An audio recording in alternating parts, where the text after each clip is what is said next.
नमस्कार, मराठी अपडेट गुरु या यूट्यूब चॅनलवर संपूर्ण महाराष्ट्रातील लाडक्या बहिणींचं मी ओमकार स्वागत करतो। मुख्यमंत्री माझी लाडकी बहीण योजनेअंतर्गत संपूर्ण महाराष्ट्रातील पात्र लाडक्या बहिणी केवळ नोव्हेंबर आणि डिसेंबर महिन्याच्या हप्त्याच्या प्रतीक्षेत आहेत। कधी एकदाच्या मंत्री आदित्य तटकरे या संदर्भात घोषणा करतायत, याचीच उत्कंठा संपूर्ण महाराष्ट्रातील पात्र लाडक्या बहिणींना लागलेली आहे। आज दिवसभरामध्ये देखील आपण वारंवार त्यांचं ट्विटरचं पेज चेक करत आहोत। नेहमीप्रमाणे इतरच्या घोषणा त्यांच्या होत आहेत, पण मंत्री आदित्य तटकरे यांनी लक्षात घ्या की मुख्यमंत्री माझी लाडकी बहीण योजनेसंदर्भात अजून त्या ठिकाणी अपडेट दिले नाहीये। पण यामध्ये लक्षात घ्या की आनंदाची बातमी म्हणजे ज्या कल्याणकारी योजना असतील तर यांच्या लाभ वितरणास सुरुवात झालेली आहे। तर याच्यामध्ये सगळ्यात महत्त्वाची बाब म्हणजे जशी मुख्यमंत्री माझी लाडकी बहीण योजनेअंतर्गत हप्ते वितरण केलं जातं, तशाच प्रकारे संपूर्ण महाराष्ट्रामध्ये संजय गांधी निराधार योजनेअंतर्गत लाभार्थ्यांना पेन्शन देखील त्यांची देखील पेन्शन या महिन्यामध्ये थकीत होती आणि विलंब झाला होता आणि ती पेन्शन आतापासून वितरित होण्याची कामे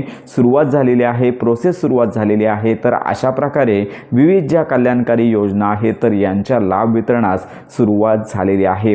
म्हणजे लक्षात घ्या की मंत्री आदित्य तटकरे देखील लवकरच या संदर्भात घोषणा करतील आणि डीबीटी पोर्टलद्वारे संपूर्ण महाराष्ट्रातील पात्र लाडक्या बहिणींना याच आठवड्यामध्ये गुड न्यूज मिळण्याची शक्यता आहे। तर यामध्ये सगळ्यात महत्त्वाची बाब म्हणजे 2 हप्ते मिळणार की 1 हप्ते मिळणार हे देखील अजून स्पष्ट झाले नाहीये। पण लाडक्या बहिणींना 2 हप्ते मिळाले तर आनंदाचीच बातमी असणार आहे, कारण का इतर महिन्यांच्या तुलनेत या महिन्याचा जो हप्ता आहे, नोव्हेंबर महिन्याचा हप्ता आहे, तो वितरित होण्यास फारच विलंब झालेला आहे। तर अशा प्रकारे इतर योजनांप्रमाणे मुख्यमंत्री माझी लाडकी बहीण योजनेचा जो निर्णय आहे किंवा मंत्री आदित्य तटकरे यांची घोषणा लवकरच प्रसिद्ध होईल आणि त्यानंतर लाभ वितरण सुरू होणार आहे। तर या संदर्भात आपण माहिती घेतच आहोत। तर अजून तरी तारीख जाहीर झाली नाहीये किंवा घोषणा या अनेक सोशल मीडियावरती तसे मेसेज व्हिडिओ येत आहेत की तारखा जाहीर झालेल्या आहेत, काही जिल्ह्यांमध्ये हप्ते वितरण सुरू झालेलं आहे अशी देखील माहिती येत असेल, परंतु लक्षात घ्या अजून घोषणा झाली नाही। अशी माहिती येते तसा माहितीपर व्हिडिओ आपल्या चॅनलवरती दिला जाईल आणि याच्यामध्ये सगळ्यात महत्त्वाची बाब म्हणजेच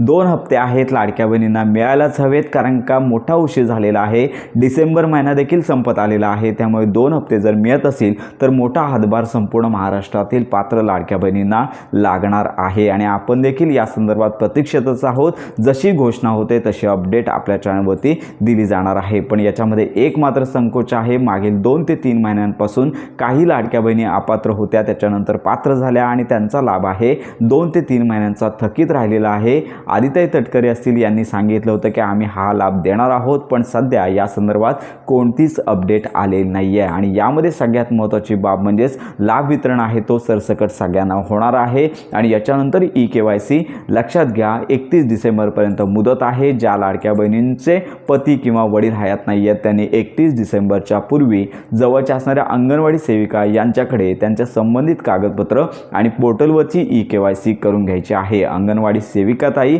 जर तुमचे कागदपत्र घेत नसतील तर त्यांना अधिकृत GR दाखवायचा आहे, जेणेकरून ते तुमचे फॉर्म सबमिट करून घेतील। सध्या तरी EKYC केली असेल किंवा नसेल तरी देखील लाभ येतोय, परंतु पुढील महिन्यापासून EKYC केल्यानंतर पात्र ठरलेल्या लाभार्थ्यांनाच हा लाभ आहे मिळणार आहे। त्यामुळे ही महत्त्वाची माहिती संपूर्ण महाराष्ट्रातील लाडक्या बहिणींपर्यंत नक्की शेअर करा। हप्ते वितरणाची घोषणा झाल्यानंतर संपूर्ण माहितीपर व्हिडिओ आपल्या चॅनलवरती दिला जाणार आहे। तर अशा प्रकारे योजनांसंदर्भात खात्रीशीर माहितीसाठी आपल्या चॅनलच्या कनेक्टमध्ये राहा।